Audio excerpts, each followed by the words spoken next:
Will the eternal war between good and evil ever come to an end? Is there ever a possible future wherein our heroes don't need to fight anymore? Well, let's hop into the pages of Justice League issue number 20 and find out for ourselves, shall we? Alrighty then, so at the end of the previous issue, Mr. Mxyzptlk, the fifth-dimensional imp, had been shanghaied by the Justice League into opening a door into the sixth dimension. A cosmic control room where they were supposed to find the secret to defeating Lex Luthor, Perpetua, and the plans of the Legion of Doom. Superman went in first, being the only one who could possibly survive such a journey, and not long after, another Superman came through the very same portal, claiming to be from a future wherein the good guys not only defeat the Legion of Doom, but defeat all of crime and create a better world. Superman the White here claims to have found out the secret of the universe, how Perpetua, her sons the Monitor, the Anti-Monitor, and the World Forger perverted the natural order of the multiverse, but he also knows how to get things back on track, and that when this particular multiverse crashes upon the shores of creation, it can be judged worthy. Of course, we don't really get the answer as to yet just now. Instead, we spend the bulk of the issue getting to see a kinda snapshot of what the perfect DC universe could look like. For starters, Old Man John Jones and Old Woman Shiera are married in this future. In fact, they have a child who's a super empath, and they spend their days operating the brand new Black Hawk Island, a place wherein Earthlings are allowed to mingle with their alien neighbors, and why we even get some brand new Martians, the race having been restarted in this new future. Then we got Star Labs, which has become a scientific mecca wherein our heroes are actually able to influence and fix the multiverse as they know it. In the last issue, I had assumed John Stewart had become the new White Lantern, but here it seems he's mastered all of the color spectrums in one place. And then you got Barry Allen, who has somehow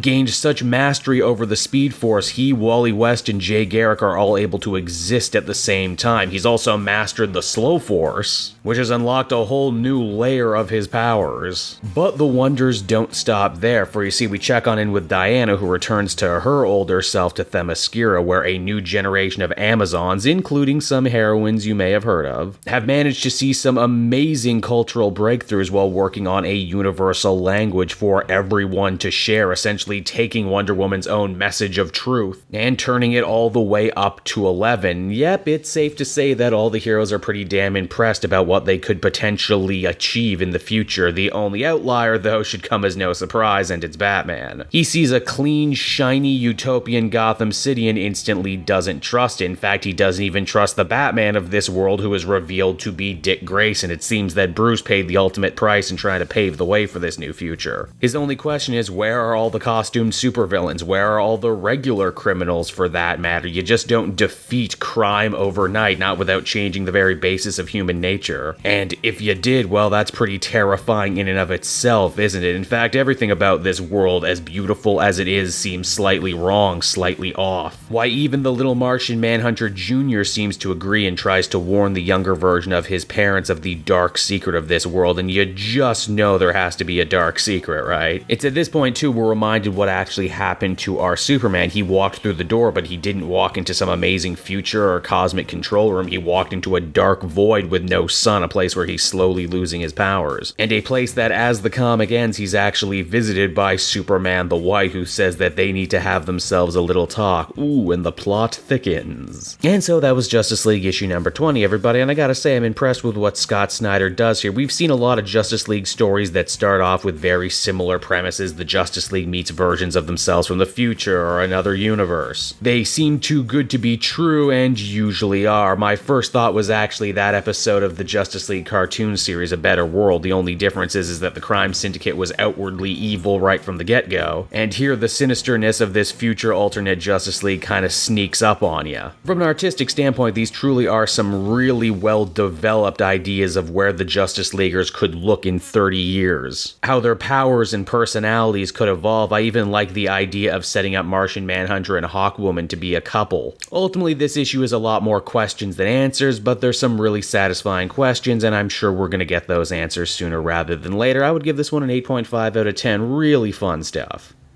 I'm Cape Jewel, and I want to thank you so much for watching to the end of the video. I hope you enjoyed it, and if you did, why not check out some of these other videos I have available from the channel. Then you can follow me on Twitter and Facebook at Cape Jewel, so you're always up to speed on what I'm doing next. And hey, you know what? If you're in the market for a good comic book trade, might I recommend using my link down in the description? That's right, through Book Depository, not only will you get an amazing deal and not have to pay for shipping and handling, but anything you buy via my Book Depository link actually goes to support me and the channel. So you win, I win, everybody wins, right? And until next time, everyone, this has been Cape Joel. Thank you for watching, and I will be continuing to make comic content that smacks of greatness. Bye-bye.